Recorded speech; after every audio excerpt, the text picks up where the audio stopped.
Hi, my name is Josue, and I'm going to be talking about the human side of software. I've been an engineer for a while now, and lately I've been thinking about what is it that we expect from software and what's expected from us as software engineers. As software engineers, we sit inside this bigger, more complex, and more extensive system that is not only the team or the organization or company that we belong to, but it also involves the customers that uses or that use the software we build and the communities that we all are a part of in our different cases. As developers, we basically will receive abstract requirements or goals, and it's our job to make sense of them and turn them into running applications and infrastructure. And other developers, as well as customers, they use these applications and or infrastructure, and they use it or we use it to solve specific problems. Right? These are tools that we have to solve specific problems. The only thing is that when people start using these tools, their daily interactions they start changing, and the behavior of communities is also modified. If we think about it, people need an electronic device to use software, and there is software for different types of devices, and sometimes we also need an internet connection, and we could even need like some peripherals or different things. And everything, all of these different things are dependency of software, and it's introduced by the existence of software. We still use this to solve specific problems, and it's still useful, but at the same time, by using this tool, we're modifying the way that we have interactions in our real life because there's dependencies to it and there's ripple effects to that.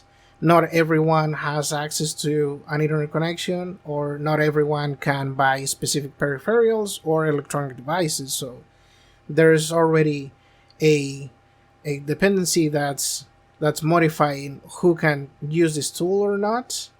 And in the same way, that those groups, those smaller groups, they're going to be together, and their interactions between each other is going to be different than if that tool weren't there. And these all of these modified behaviors might call for a different tool actually, or for a better tool. The people who make products, or well, software products, and every one of us who are involved with this, we see this modified behavior, right? We analyze it, we gather data and we analyze it, we process that, and we come up with some abstract requirements, which are then handed off to developers to turn into new features or improvements, new applications, more software. And we can see how this system is a circular system, and it's interconnected, and every part of it is dependent of each other. So what we do is going to affect the way that we work, mainly as software developers, because we sit in the middle of doing that translation, or converting these abstract requirements into the software that's actually out there and running. And that's the seat that we have as software engineers or developers. So we're going to dive into this system, but in the real world, this system is way more complex. This is really just an overview, and this is really just an excuse of opening the door to have different conversations about the way about viewing the real world in this way. Now, in order to understand a system is a complex system, it's usually a good idea to start drawing clear boundaries, and that way you can focus on one thing and then move to the rest of the system. So we can start with our point of view as software developers, and ask the question, okay, where does software start, right?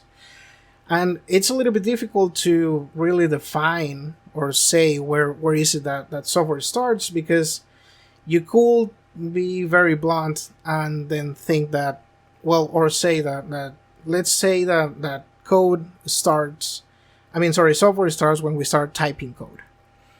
And that's an okay idea, but the only thing is that the code that we're writing, it has to come, or the reason why we're writing this code, it has to come from somewhere. So the code that we're writing, it actually has to align with these abstract requirements that we get. And the only thing with this is that the boundaries become a little bit unclear. They're kind of blurry, right? About what exactly or where exactly the software starts. But we can start leaning into the more technical side of it, and we can say that software starts when we start defining what is it that we expect from software. So that's still a little bit general, but if we focus on again our point of view as software engineers, then we can say that the way to define our expectation of software, it's basically creating these more specific technical detailed requirements. And the way that those requirements are translated into code, which is actually software, but not necessarily where it starts,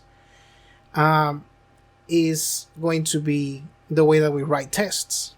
Because if we think about it, tests are a way to ask questions about our code. And it's the only tool that we have in order to do this. So that way we can see that writing a test is actually defining the expectations that we have from software. That's why we use tests to do things like, or to say things like, if I give you these data or these arguments, these values, will you give me that, which is what I'm expecting, right? The only question about this is that, the thing about focusing on tests, to say where software starts, it's that even if we use or practice test-driven development and do our very best to write really good tests and to have a reasonable set of testing standards, can we honestly say that the test that we write can cover every expectation that we have from software? I think that's a little bit difficult. That's a question that's very difficult to answer, and to say that we can cover every expectation with the tests that we write, be it integration tests or system tests, smoke tests, any kind of test. There's always different things that you either can't ask or can't check with tests, or you're limited by the environment where you run these tests, right? Because for instance, there's many things that we can't replicate on a testing environment, like memory leaks or stuff like that. Or we could, but sometimes it takes way too much effort. Or maybe even things that are a little bit more abstract, which are still expectations that we have from software. Like for instance, the way how can we measure how useful is the tool that we're putting out there? How can we measure the user satisfaction, right? There is no way to test for that if we want a certain level of user satisfaction. So because there are many things that we cannot ask with tests, we can see that the limitation here, we need to go a little bit further than that, right? So this is where code starts, and then we're moving forward into where actually to the next step of this system. And in this case, the only way to answer the other questions that we have about our software, or to check if our expectations are actually met, is to put the software in front of the customer. So that way people start using it, and that way we can gather data to try and answer these questions that we have.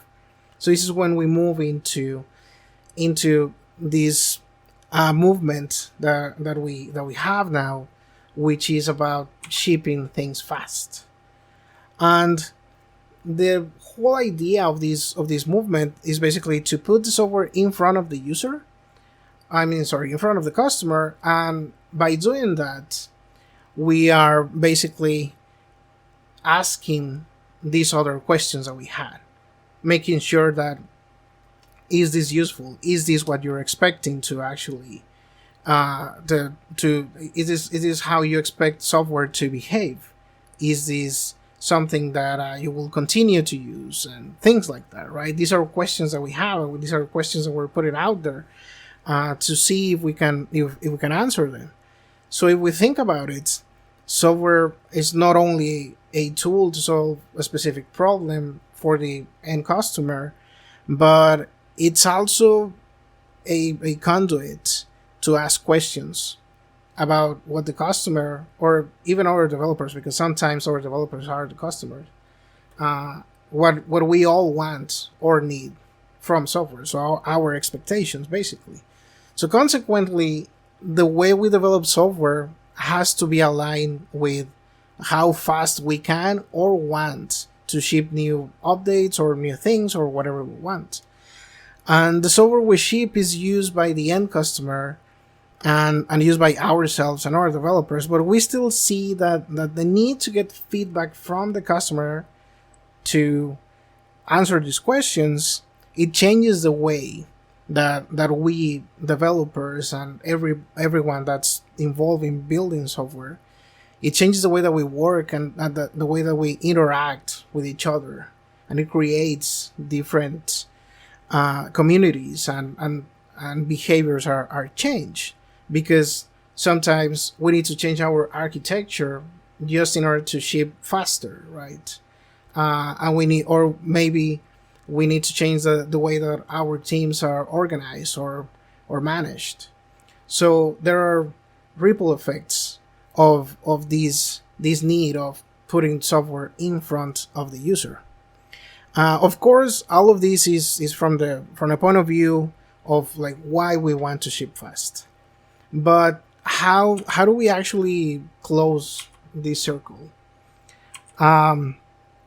Because we need this feedback from the user. So how do we get this feedback, and maybe how fast is too fast? So the thing about this is that shipping fast just for the sake of speed is not going to make anything better, really. We need to gather feedback, so we know that the feedback we need to compile is from the end customer and the developers or engineers involved in building this software that we're shipping. So if we think about it, software or building software is an iterative process. We build on top of what is already there. If we ship a new update on top of software that we don't know if it's behaving in the way our customers and we are expecting, it becomes really difficult to deliver the value that we want. There are many ways to get feedback. We're not gonna dive into each one of those, but we still need to gather this feedback. And the important part is to know that there should be an effort to gather this data and analyze it. But that's just half of the story, or not even half of the story, just the beginning of the story, because the data that we gather will change depending on who is analyzing said data, or what questions we're trying to answer, or how are we asking them, or who are we asking them to. So it's not only we're closing the feedback loop, but it's not only about getting this data, but it's also about making sure that we are asking the correct questions and we're asking them to the correct people. So, for instance, a good example in this case is accessibility, because it might be difficult. There might be end customers that need accessible, or there will be for sure end customers that they need accessible features, but it might be difficult to gather data from there, to gather feedback from there about what is it that's missing from the software that we're putting in front of them. So even if they might have a difficult time using this tool, it's difficult also for us to know that that's the feedback. So we have to do our things. We need to realize this and to make sure that we go out there and we try to gather this data. So and all of this, of course, is this is perceived by everyone who's involved in building software, and they become the goals of the system, because the system itself is to build software, right? So the different questions that we need to ask, they become the goals of the system, and it's important to know what are the goals of the system, because it affects the way that the system moves. So we need to ask ourselves, what are the goals of the system? What are the goals also of the software that we're building? Of course, there's never a simple answer. And the goals should change, really, depending on the behavior of every actor in the system, and the interactions between each one of us and each one of the different parts of these and the communities. In many cases, the initial idea for a product, for instance, is not what makes the product successful. And sometimes we need to shift this idea. Or sometimes customers find like interesting new ways to use software applications, and that becomes the actual main goal of the company. In the same way, while trying to make life easier for the people we help build software, we might change our architecture or tech stack, as we were saying, in order to actually make sure that the software that we're building, it's useful for the end customers that we're trying to serve. But these changes, whenever we need to make them, these changes, they will only happen if the goal of the system is to improve in that specific way. Because the feedback we gather from the important actors or whoever is actually affected by or is using the software, they become abstract requirements, and these abstract requirements, they are handed off to us as software developers. So we have come full circle, mainly. I mean, basically. But sometimes the feedback that we gather is not analyzed by the correct people or is not compiled accurately. So we must be critical on every step of the way. And the feedback we get will not always tell the complete story, because it depends on many different variables that we don't always have a power on. This is why the exact goals of the system are important. In this case, the system that we're looking at is very complex. And in fact, there's different goals for every different subsystem that exists here. For instance, the CEO of a company might have a very, very different goal than the customers of the company software. But we can look at these from the point of view of the software that we're building.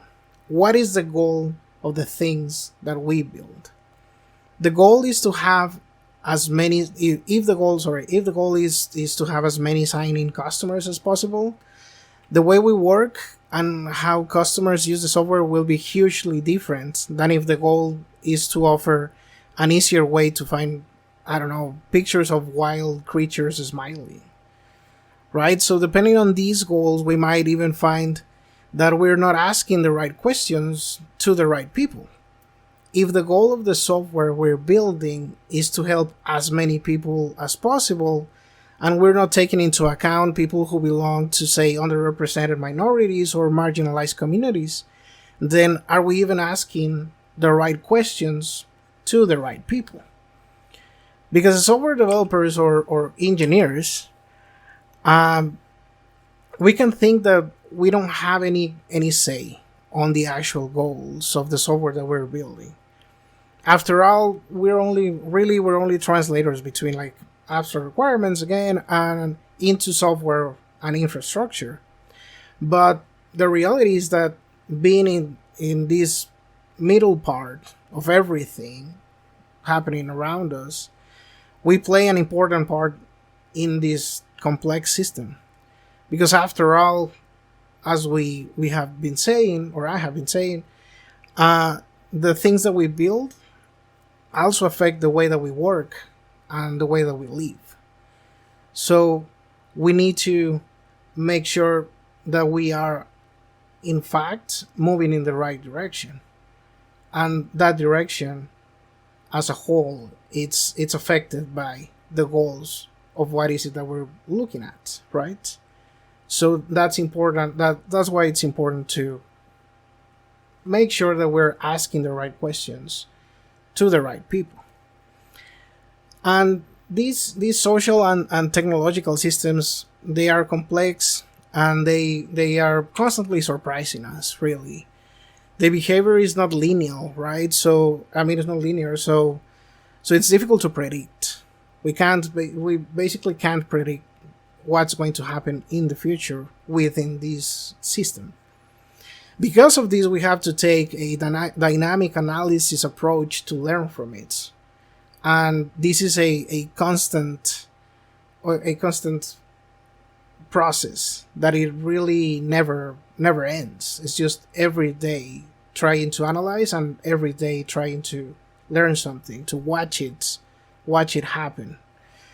So as you can see, like, this talk is really about a lot of questions. We started by asking what do we expect from software and what is expected from us as software engineers. And this question led us to an overview of a complex system and many more questions. But the point of these questions is to keep asking them. It is not only about the we expect from software. And in this case, we can it could take different forms, because it could be us software developers, or it could be the end customers, or it could be any other stakeholder. There's different points of view of these expectations. And in this case, it even actually represents communities and different organizations. And also, what is expected from us as software engineers, there's specific things that we might see like every day that's expected from us, but there's also an expectation from the rest of the actors in the system, like the end customers, or like entire communities, or other stakeholders in the company or organization. So it's not only a one step to the left or one step to the right, but there's ripple effects around the system. There's other dependencies within the entire thing. So this is the main reason why I wrote this talk, or I'm doing this talk, is to basically just open the door to further conversation about our place in the bigger picture of this, and to show how really the only way to kind of navigate this system is to keep an open mind, and it's just to watch it work, learn from it, and try to do the best that we can. That's it for me. Thank you very much, and good night.